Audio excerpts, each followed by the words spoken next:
Hello again, Year 11s. This time we're going to talk about geometric sequences, alright? So it's very similar to what we've been doing, but with an extra twist. Sequences. I can't write and spell. I can't write and spell. I can't talk and spell at the same time. Whatever. Oh, now I'm going to have to rub it out because that's going to drive me crazy.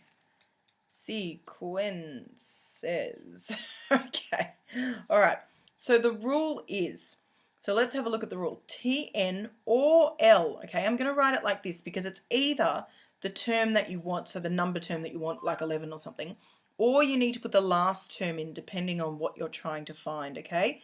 Equals A times R to the power of n minus 1. Now that's all right, don't worry, I'll talk about what everything means. So this is the number term that you're looking for, or the last term, depending on what information the question gives you. This is exactly the same as what we've always done. So A is still the first term and N is still the number term that you're looking for. So that's still going to be the same as this, okay? These two N's are the same, but R is our new one, okay? R is our new thing that we need to look at.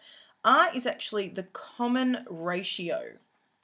And I'll talk about what that means in a second, okay? So instead of D, we normally have D. This time we've got R.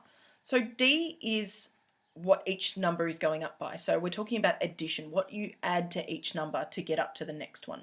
This time we're talking about multiplication. So we're talking about multiplication this time. What are you multiplying things by to get to the next term? So if I gave you something that looked like this, the common ratio is 3. Because 3 times 3 is 9, times 3 is 27, times 3 would be your next number, okay? So the common ratio is what you're multiplying by to get to each one, not adding like we've been doing before. All right, sometimes they might write it like this, which is fine. You'll get some things like this, but 1 times 3 is 3, times 3 is 9. You're still going up by 3 every time, okay? Well, not going up by 3, multiplying by 3 every time, all right? Let's have a look at an example. It might start to make a bit more sense. All right, example. So if you're asked to find the 12th term of the geometric sequence, so that is the key term, okay? If you hear geometric sequence, think multiplication, not addition. It's not an arithmetic sequence like we've been doing before. So 4, 8, 16, 32. All right, this can be our sequence. So what we need to find out is all of these things. What do they stand for? So let's start with A. Well, we know the first term is 4. What about N? Well, we want the 12th term, so N is going to be 12. Then what about R? What is it going up by each time? Well, as far as I can tell, it's going up by 2. 4 times 2 is 8, times 2 is 16, times 2 is 32. So that works. So R is 2. Now we're just going to use our formula. So let's have a go at writing this. So T12, we want the 12th term. So T12 equals A, 4, times R, 2, to the power of N minus 1. Okay, so T12 is 4 times 2 to the power of 11, because 12 minus 1, and then you can just figure that out. So 4 times, you can just type this into your calculator, is 2048. So the whole thing is 8196. Okay, so the 12th term would be 8190. Whoop, not 6, 2. Why did I write that?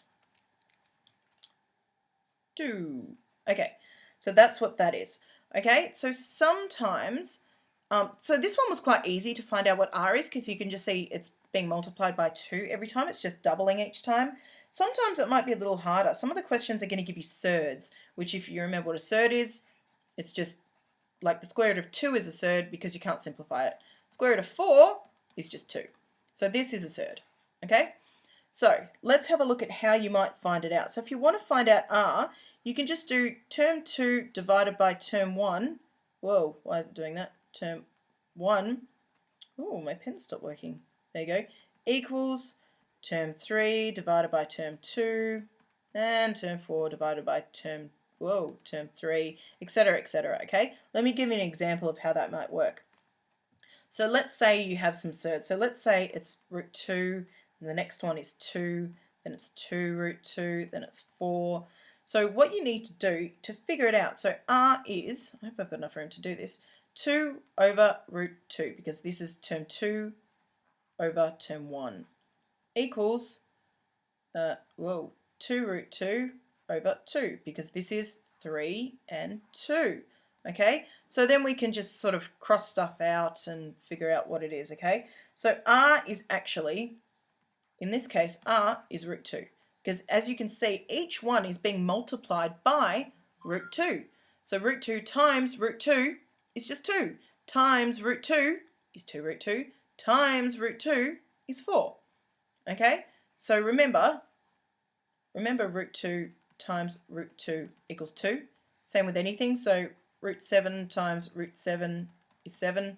Yep, I hope you remember your surds from when we did it a few topics ago, okay? So sometimes you can use this formula to figure out what r is if you can't readily see it. But most of the time it should be easily visible, I hope. All right, let's turn the page. So let's have a go at doing an example. Now this is going to look a bit tricky because I'm going to do one with some surds in it, okay? So, all right, just stick with it, and you might need to watch it a couple of times before it sort of sinks in. Okay, so what if we have to find the number of terms? Right, so we did one before, so over here, let's go back. So over here we found the 12th term. This one is slightly easier. But what if we need to find the number of terms, all right? So we're still going to use the same formula, but it's going to be a little more difficult. So this is going to be our sequence, root 3, 3, 3 root 3, etc., all the way up to 243 is going to be our last term, okay? Now, we can see easily, well, first of all, let's write down what we know. So we know A is root 3. R is also root 3 because 3 times root 3 is 3. Remember we talked about our rule just before? And 3 times root 3 is obviously going to look like this, and all the way up until we get to 243. Now that's a bit too difficult to count, so let's use our formula, okay?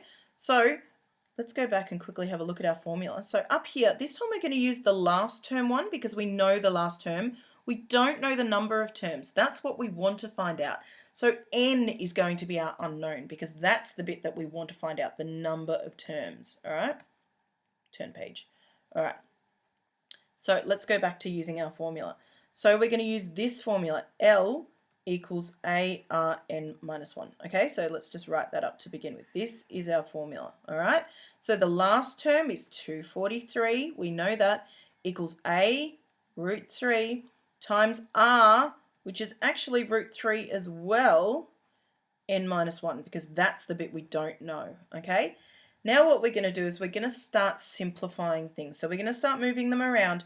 Now the first thing, actually one of the things you might need to know, I presume you've forgotten all your indices laws, so let's just quickly talk about what that is. Root 3 is the same thing as 3 to the power of a half, okay? That's really important that you remember that. Yeah, so that'll really help. And let's also talk about the fact that a to the power of x times a to the power of y equals a to the power of x plus y, okay? So all you do, if you're timesing indices together, just add them together, all right? You add your powers. So powers and indices is the same thing, indices, all right? So these are your index laws. So remember this and remember this one. That's going to help us here. So what we're going to have to do is move some of these around, all right? So, because we can't really deal with surds, it's too difficult. So we're going to change them. So this is going to become 3 to the power of a half. Too difficult otherwise. This is also going to be 3 to the power of a half. But we can't forget our n minus 1. All right, we're timesing this by n minus 1. Now let's expand. So we're still going to leave these the same way, times 3. This time we're going to expand these brackets. So remember, if you've got if you have half, n minus 1, we're going to times half by n and half by negative 1.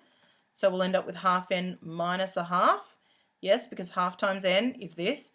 Half times negative 1 is just negative half, okay? So that's what we're, whoops. So our new power is going to be half n minus a half, okay? Good? I hope this is making sense. Now we need to take into account this law up here. So two indices, if you multiply them, you just add them together. So that's what we're going to do here. They're multiplied, so we're just going to add them. 243 equals 3. These are both going to stay the same because it's 3. So we've got half n minus a half plus a half. So these two things sort of cancel each other out. So we're left with 243 equals 3 to the power of half n. All right. Now, remember, half times something, let's say half times 3, is the same as 3 over 2. All right. So half n is the same as n over 2. I hope we remember this. So half of, if you were going to do half of 10, the same way to do that is 10 over 2, isn't it? Both ways you get 5. Make sense? So the same thing applies with algebra because it works. Both of these are equal to 5. All right, so algebra will work. So we're going to change this because this to the power of half n is just a bit ridiculous. So we've got, so first of all, let's just write that n over 2. All right, so what we want to do is we actually want to change this. So 3 is our base number, all right? Because we want both of these to be the same number, all right? We want this 3 and this 3. So what we need to do is find out 243 is 3 to the power of what? Well, I know that it is 3 to the power of 5. But what you can do to figure this out on your calculator is pretty easy. So let's just go over here. So you just type in 243 to your calculator, and you don't want the square root of it, you want the cubed root of it. There will be a bit on your calculator that you can find the cubed root, and it will be 5. Okay, so 3 to the power of 5 is 243. All right, hopefully this is making sense. I assume you've forgotten all this, but hopefully not. So 3 to the power of 5 is equal to 3 n over 2. That's the stage we're up to, okay? You want to make these two numbers the same. That's really important at this point because now we're going to ignore them and just worry about the powers. Okay? And now this is super easy because now we can say n is 10, all right? Because you just times by 2 to get rid of the 2. Remember, n divided by 2 is a fraction, so it's division. We do the opposite. We times. 5 times 2 is 10. So what you want to do is you want to get down to the point where you can ignore the numbers and just worry about the powers so you can sort out n, all right? I hope this is making sense.